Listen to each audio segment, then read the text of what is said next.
jangan kasih titik kalau Tuhan mau kasih koma.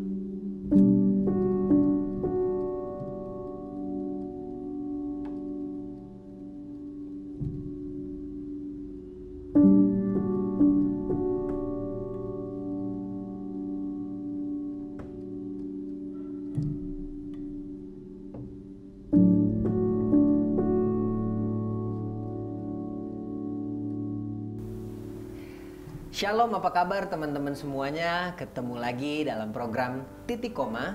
Jangan kasih titik kalau Tuhan mau kasih koma. Program Titik Koma adalah program kolaborasi dari Pijar TV dan Muda untuk Indonesia.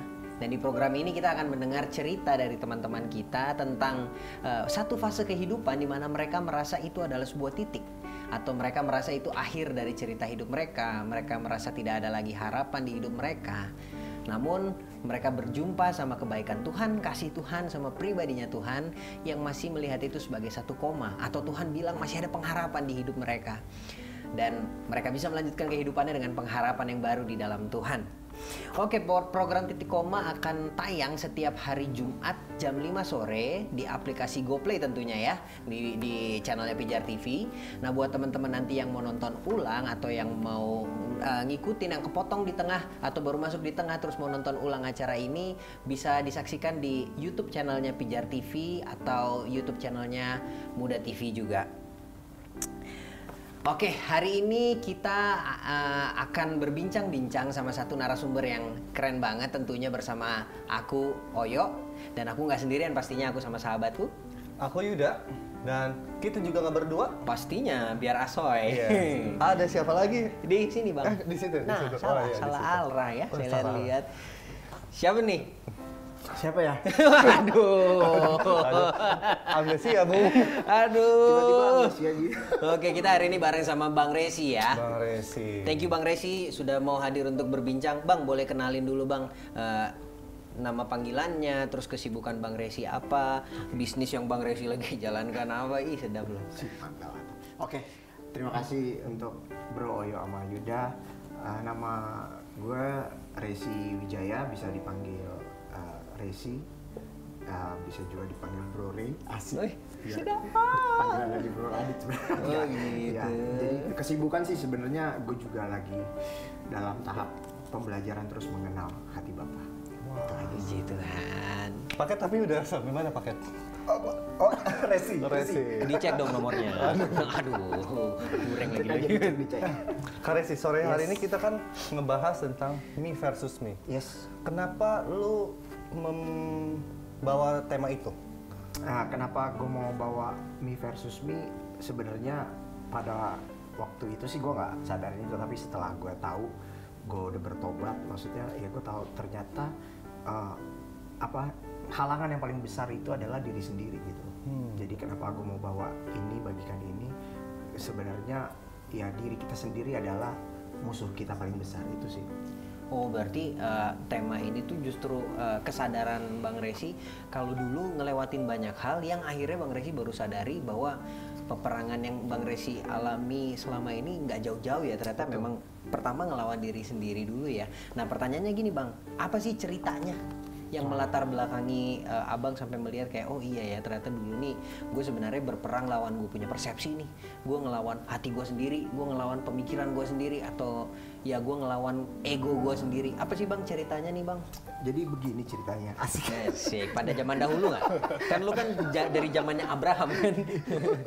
Jadi memang ya gue cerita sedikit ya ke belakang. Jadi gue ini adalah laki-laki yang bertumbuh tanpa seorang figur bapak ya.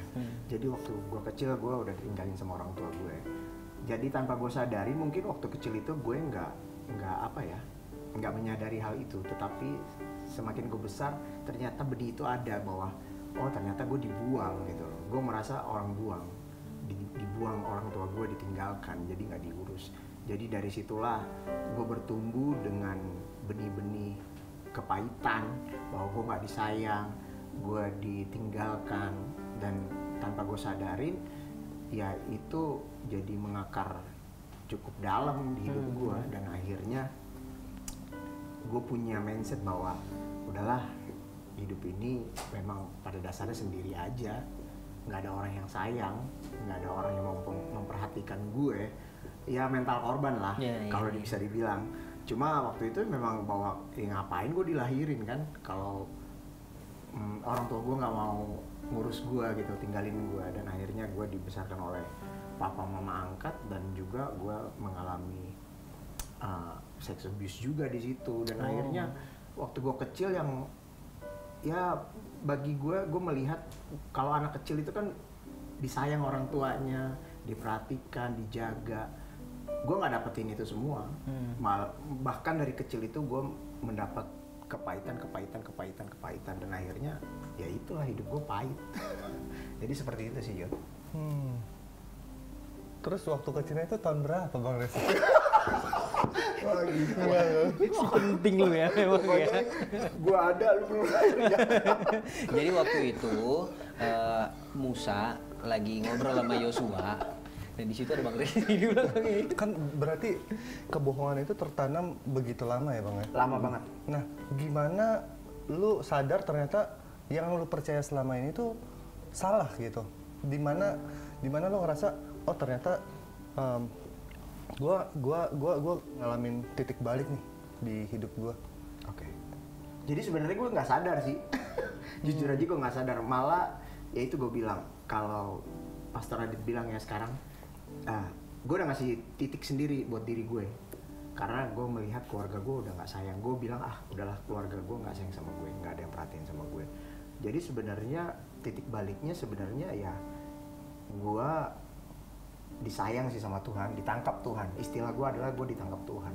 Waktu gue besar mengalami kepahitan dan itu sudah sampai puncaknya, ya gue mau suicide, bunuh diri. Dan waktu sebelum gue bunuh diri, ya gue mendengar suara Roh Kudus lah. Gue tahu itu bahwa dia cuma bilang, Resi, aku mengasihi engkau. Dari disitulah gue nggak jadi bunuh diri.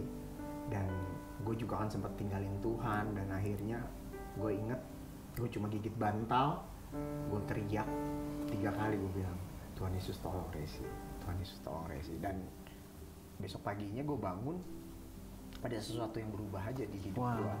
Ya gue nggak tahu itu apa, tetapi ada perasaan gue berbeda lah dengan sebelumnya. Dan ternyata yang gue sadari bahwa ternyata memang ada satu kerinduan. Kerinduannya itu apa? Dicintai sih. Yang gue baru tahu itu dicintai. Karena waktu setelah gue nggak jadi bunuh diri, besoknya gue hubungi temen gue tanya, bro, apakah Tuhan Yesus mau terima gue kembali? Dan saat itu juga temen gue jawab bilang bahwa saat ini lu ngomong begitu, di surga sedang bersorak-sorai. Wah, dari situlah gue kayak merasa dibersihkan. Walaupun gue belum ke gereja lagi ya, tapi dari situ gue menemukan kayak ada sesuatu yang dipenuhi, tapi gue nggak tahu gitu. Dan akhirnya diajak ke gereja. Wah, disitulah gue udah mulai kayak berderai-derai air mata lah. Gue nggak bisa tahan air mata gue udah nggak bisa bendung. Dan gue merasa semua apa yang kebenaran gue yang gue bangun selama ini, yang gue bilang me versus me itu semua dihancurkan seketika. Bahwa gue tidak dicintai, gue dibuang, itu semua tidak, hancur semua. Karena yang gue rasain cuma itu aja. Ternyata ada yang cinta sama gue, yaitu Tuhan selama ini cinta sama gue. Jadi itulah yang membuat gue hancur hati, dan benar-benar hancur. Dan akhirnya ya gue mengalami prosesnya untuk kembali ke Tuhan. Gak mudah sih, jadi kayak gitu sih.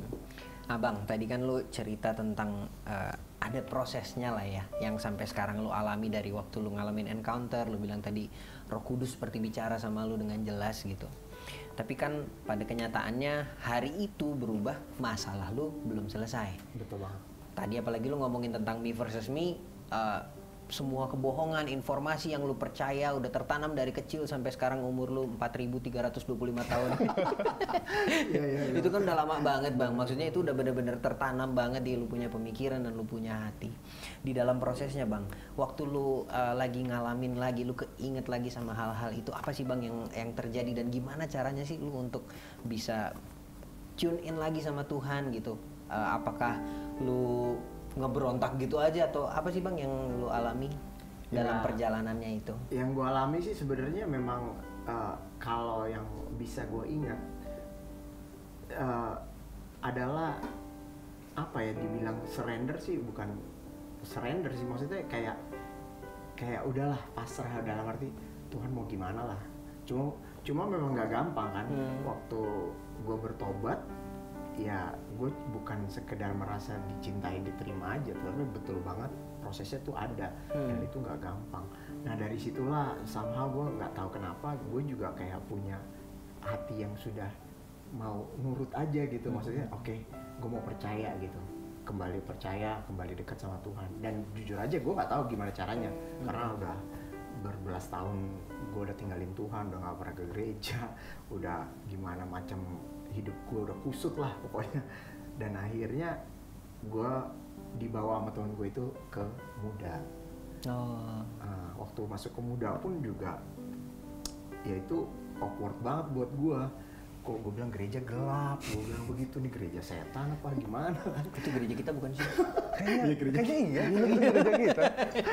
Iya, dan gue sempet, temen gue ini gue sempet dalam hati gue bilang, wah ini orang ngajak gue ke gereja setan kali ya. Gue bilang, orang lagi worship, ada yang nangis, ada yang jatuh-jatuhan kan. Ada yang teriak-teriak. Iya, ada yang teriak-teriak. Wah, gue semakin takut dong. Kayaknya saudaranya temen lu tuh yang teriak-teriak.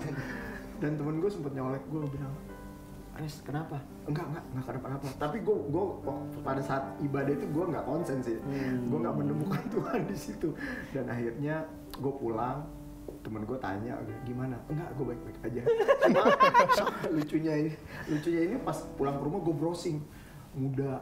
Gue tanya teman-teman gereja gue yang lama, gue hubungin teman gereja gue yang lama, lu tahu gereja muda nggak? Gue bilang gitu, coba cek itu gereja sesat apa bukan sih, sampai kayak gitu. Dan akhirnya gue menemukan bahwa ya itu enggak gitu. Oh, gue kira itu sesat. Akhirnya enggak. Dan minggu berikutnya gue diajak lagi, dan disitulah gue bertemu dengan, pertama gue waktu itu ketemu Pastor Rico. Akhirnya gue dimentorin oleh Pastor Adit almarhum. Nah disitulah jujur aja waktu gue menjalani proses itu nggak gampang. Ya bayangin aja kehidupan gue yang hancur begitu, gue ketemu Pastor Adit ngajak gue khotbah kemana-mana. Dalam hati gue bilang gini, nih orang mau nolong hidup gue nggak sih? Gue bilang gitu, hidup gue udah berantakan, hancur gue. Kok gue diajak khotbah kesana kesini gitu loh? Apa maksudnya gitu loh? Banyak pertanyaan-pertanyaan di kepala gue, di benak gue. Cuma somehow gue tetap mau nurut aja. Radit selalu beli gue semangat, yuk bro. Gue di rumah pulang dia bilang, bro besok datang lagi ya, bro besok antar lagi ya ke gue. Gue pernah bohong sama Pastor Radit, bilang, iya bro gue nggak bisa, ada acara keluarga. Oh lu bisanya jam berapa? Wah gue nggak bisa ngelak lagi. Dan akhirnya dengan ketaatan, tanpa gue sadari ketaatan gue membuahkan hasil sih. Membuahkan hasil bahwa ya benar juga ya, maksudnya kalau kita bergaul dengan orang-orang yang baik, ya kita juga akan mendapatkan buah yang baik.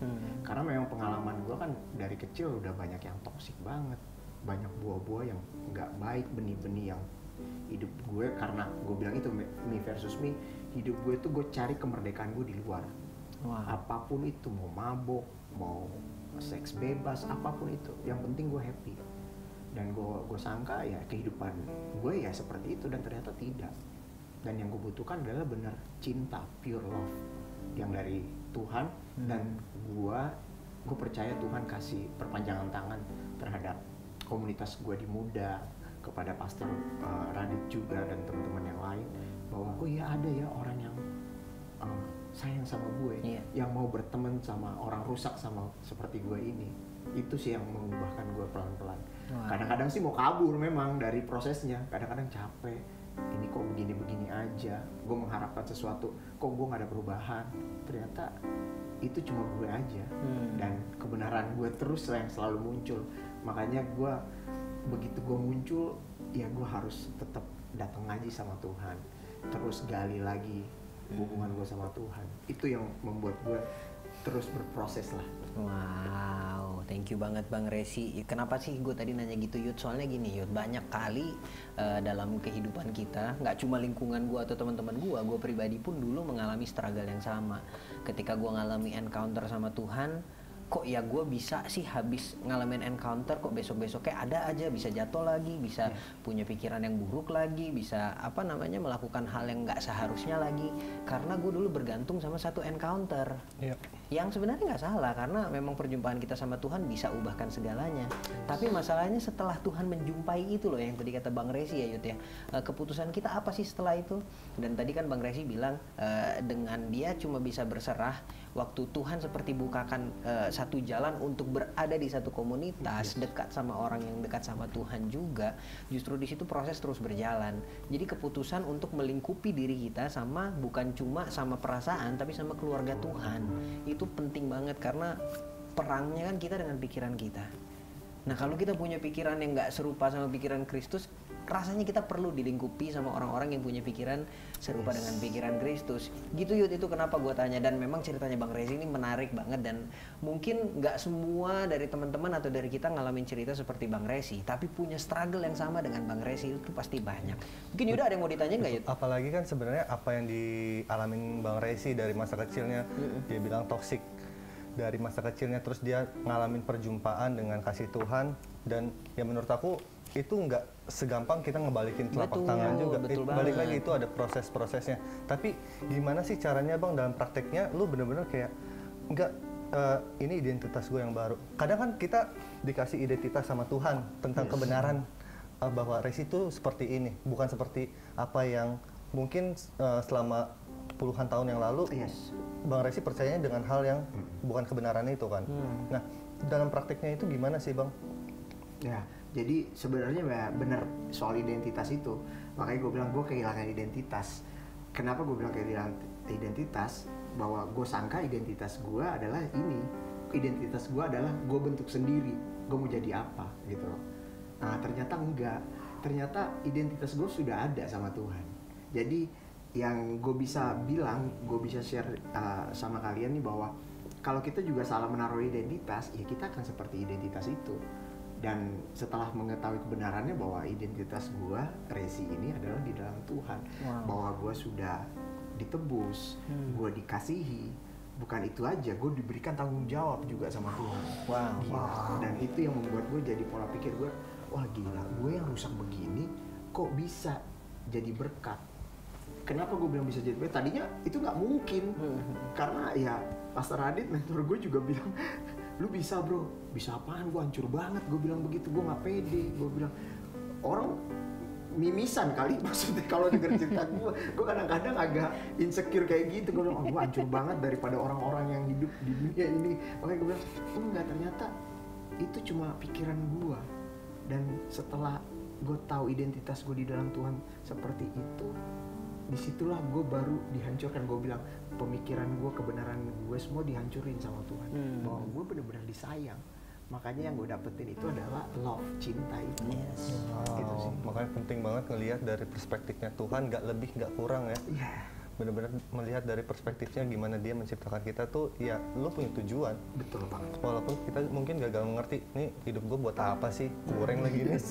Iya bener, gue dilahirin buat apa ya? Gue sampai nanya terus, gue nggak dapetin itu. Gue cari kebebasan, kesenangan di luar, gue nggak dapetin ternyata. Mungkin saat itu senang gue, bahagia, happy, tetapi temporary aja. Dan gue ngerasa kayak nggak cukup, nggak pernah cukup. Tapi ternyata ya bukannya gue makin dekat sama tuh, malah makin jauh dalam. Makanya itu sih. Gue tuh keinget ada satu statement yang menarik banget dari Martin Luther. Dia pernah bilang gini, kita perlu baca Injil setiap hari karena kita juga lupa tentang Injil itu setiap hari. Mungkin apa ya, sama yang kayak tadi Bang Resi ceritain Yud, kita ngalami perjumpaan sama Tuhan, kita tahu Tuhan sayang sama kita, tapi tiap hari juga kalau kita nggak isi dengan informasi yang sama, kita lupa tiap hari. Kita lebih cenderung untuk melihat apa yang kita udah alami sebelumnya. Kita cenderung menilai siapa kita dari kacamatanya kita. Kalau kata Bang Resi, kita punya perspektif, kita punya pemikiran, kita punya pengertian tentang kita ya Bang. Dan fightnya justru di situ setiap harinya ya. Prosesnya itu adalah gimana kita mengingatkan diri kita sendiri tentang siapa kita di mata Tuhan. Thank you so much Bang Resi. Nah kita nih udah mau di ujung nih ujung. Ini gue udah ujung banget nih. Itu dia. Gue tengah kursi aja rasa ujung. Karena gue kurus banget kan. Nah, sebelum kita tutup sesi hari ini nih Bang, gue yakin banget nggak sedikit orang, teman-teman yang lagi nonton ini yang lagi butuh banget untuk diingatkan tentang siapa mereka. Dan mungkin mereka ngalamin apa yang lo alami. Mereka nggak punya keluarga yang sempurna, mereka merasa dibuang, disingkirkan, dan mereka merasa kayak gue nggak punya pengharapan lagi di hidup gue. Nah, Bang Resi boleh tolong kasih encouragement buat teman-teman yang lagi nonton. Apa yang Tuhan pengen sampaikan sama mereka melalui Bang Resi hari ini? Pada dasarnya sih ya aku cuma mau bilang sama teman-teman di luar sana bahwa satu ya, cintanya Tuhan itu adalah siapa? Kita sendiri. Cintanya Tuhan itu adalah kita sendiri. Kenapa Dia menciptakan kita segambar serupa dengan Dia? Karena Dia begitu cinta sama kita. Itu yang selalu membuat gue di saat gue lagi lemah, di saat gue lagi tidak karuan, gue selalu ingat bahwa iya cintanya Tuhan. Yang saat gue alami perjumpaan dengan Tuhan itulah yang mengingatkan gue, yang selalu gue tekuni, gue pelajari bahwa gue mau kenal Tuhan semakin dalam. Jadi gue bilang sama teman-teman bahwa mungkin lu nggak baik-baik aja, mungkin lu gagal, jatuh berkali-kali, itu bukan menjadikan lu manusia yang gagal. Bagi gue itu adalah berkat yang tertunda. Kenapa gue bilang berkat yang tertunda? Bahwa di hidup lu itu akan bisa menjadi keselamatan buat orang lain. Yes. Karena ya gue pun pada saat gue menjalani itu, sampai sekarang gue menjalani bahwa apakah gue bisa bicara tentang Tuhan, kebaikan Tuhan, cintanya Tuhan, ternyata bisa. Kenapa bisa? Karena bukan karena kehebatan gue, karena cintanya Tuhan yang mampukan gue. Yes. Makanya gue bilang sama teman-teman di sana, di luar sana, bahwa walaupun hidup lu nggak baik, ya datang ke Tuhan, balik ke Tuhan, karena cintanya Tuhan tuh selalu cukup buat lu dan bisa mengubahkan lu. Yang penting lu mau, itu aja. Datang ke Tuhan, bukan lari dari Tuhan, tapi lari ke Tuhan. Betul. Ya, untuk diingatkan selalu sama semua kebaikannya Tuhan. Thank you banget Bang Resi buat yang lu bagikan. Nah Yud, Ya, ini gimana sebelum kita tutup, gue pengen tahu nih, kalau dari Yuda sendiri apa yang lu hari ini tangkap, apa yang jadi apa ya kayak buat lu kayak ini satu berkat yang gue nggak mungkin kayak gue nggak expect untuk gue tangkap hari ini, tapi Tuhan bukakan sesuatu sama lu hari ini Yud, lewat apa yang jadi cerita Bang Resi tadi. Iya, dari apa yang dari Bang Resi tadi cerita ya, bahwa hidup kita pasti akan kena goncangan. Tapi gimana kita meresponi setiap goncangan dalam hidup kita? Yang pasti kita perlu kecukupan cintanya Tuhan dulu. Kalau seandainya kita nggak pernah ngerasa cukup akan cintanya Tuhan, akhirnya kita cari cinta yang di luar Tuhan. Dan ujung-ujungnya tadi Bang Resi bilang bahwa semuanya ya sia-sia. Dan perjumpaannya dengan Tuhan itu sebagai modal awal. Supaya kita bisa ngalamin kasihnya Tuhan di setiap musim. Karena aku percaya Tuhan tuh selalu ngomong ke setiap kita di musim apapun. Entah itu yang baik, entah itu yang buruk. Dan ketika kita mungkin gagal melihat Tuhan dalam kehidupan kita, Tuhan gak pernah gagal melihat rencananya yang mau terjadi, yang akan terjadi atas hidup kita. Dan rencananya nggak mungkin gagal. Nggak mungkin gagal, dan kasih karunia-Nya selalu ngejar kita. Pada akhirnya kembali lagi kepada rencananya. Wow. Sejauh apapun kita lari, kasih karunia-Nya nggak pernah bisa tinggalin kita, nggak akan pernah tinggalin kita ya. Betul. Wow, thank you Yuda. Gua pribadi hari ini diingetin lagi sama satu analogi yang menarik. Apalagi Bang Resi dari tadi bicara soal perspektifnya dia punya rasa, dia punya pemikiran. Jadi ada satu analogi, dia bilang begini, kapal tuh tidak bisa tenggelam. Ini kapal tidak akan pernah bisa tenggelam oleh air yang ada di luar kapal. Tapi ketika airnya masuk ke dalam, kapal itu bisa tenggelam. Itu sama kita. Kita punya pemikiran yang bisa bikin kita hancur, itu cuma apa yang kita biarkan masuk ke dalam kita punya kehidupan. Sama kayak dari awal penciptaan kan Adam dan Hawa, dia punya kejatuhan awal waktu dia terima informasi dari si jahat dan dia jadikan informasi yang dia percayai. Nah, buat gue pribadi tadi ceritanya Bang Resi ngasih pelajaran buat gue. Kita semua kenal siapa Tuhan. Kita tahu siapa Tuhan Yesus. Kita tahu Injil kasih karunia-Nya. Pertanyaannya, dengan informasi yang terus beredar di luar sana, kebenaran apa yang mau kita taruh di dalam pemikiran kita? Mungkin kayak Bang Resi tadi cerita, nggak semuanya kita, nggak semua teman-teman punya keluarga yang sempurna dalam bertumbuh. Tapi pertanyaannya bukan di mana teman-teman bertumbuh. Kalian di situ ada rencana Tuhan yang seperti apa di dalam keluarga itu? Kita cenderung manusia menyalahkan situasi. Kita lihat keluarga kita berantakan, ini salah keluarga gua. Kita lihat sekolah kita nggak pas, ini salah sekolah gua. Kita lihat teman kita yang iseng, ini salah teman gua. Pokoknya semua yang salah di luar kita. Padahal sejatinya fightnya kita pertama tuh di sini kita sendiri ya bang. Itu kenapa me versus me sebenarnya bukan untuk memerangi diri sendiri, tapi untuk membawa masuk pemikiran Tuhan supaya bisa mengalahkan persepsi kita secara pribadi, supaya apa yang jadi pandangan Tuhan, apa yang jadi pengertiannya Tuhan, siapa Tuhan dan kebenarannya Tuhan itu jadi satu-satunya informasi kebenaran dan kehidupan buat kita semua. Thank you so much Bang Resi buat hari ini, thank you buat cerita lu, gokil banget Bang. Thank you Bang. Nanti gue mampir beli cupang. Thank you Bang buat sama-sama, hari ini. thank you juga bro. Oke, sekali lagi terima kasih teman-teman yang udah menyaksikan Titik Koma dari awal sampai akhir. Sekali lagi mau mengingatkan kalau program Titik Koma akan tayang setiap hari Jumat jam 5 sore di aplikasi GoPlay. Juga teman-teman bisa nonton di YouTube channelnya Pijar TV dan juga Muda TV. Nah, buat teman-teman yang butuh informasi mengenai program Titik Koma, jangan lupa follow Instagramnya @pijartv sama @muda untuk Indonesia. Sekali lagi buat teman-teman yang punya pertanyaan juga, mau ngasih komentar, mau minta didoakan, teman-teman boleh hubungi nomor yang ada di bawah sini. Nanti tim dari Pijar, tim dari Muda akan bantu untuk reach out teman-teman untuk bisa mendoakan, menjawab pertanyaan apapun yang jadi pertanyaan teman-teman. Ya, kita juga mau ngucapin terima kasih untuk Merch by Muda yang udah support kaos Titik Koma. Kaos yang keren. aku pakai. Jangan lupa beli ya Bang, biar kaos Titik Koma. Jangan lupa pakai di Merch by Muda. Ada jaketnya juga Bang, ada kartu Muda yang bisa lo mainin sama teman-teman. Ya Yes. Kan? Udah, Di follow juga Instagramnya Merch by Muda. Betul. Jangan lupa juga mampir ke Shopee-nya. Jangan cuma mampir dipilih yang mau dibeli. Jangan cuma dipilih tapi juga dibayar. Jangan lupa supaya teman-teman nanti bisa dapat kaos atau merchandise dari Merch by Muda. Ya Yud ya. Aku rasa itu aja hari ini. Thank you sekali lagi buat Bang Resi, Yuda. Thank you buat hari ini. Teman-teman jangan lupa untuk terus menyaksikan program Titik Koma. Sampai jumpa di program Titik Koma berikutnya. Jangan kasih titik kalau Tuhan mau kasih koma. Bye-bye. God bless you guys.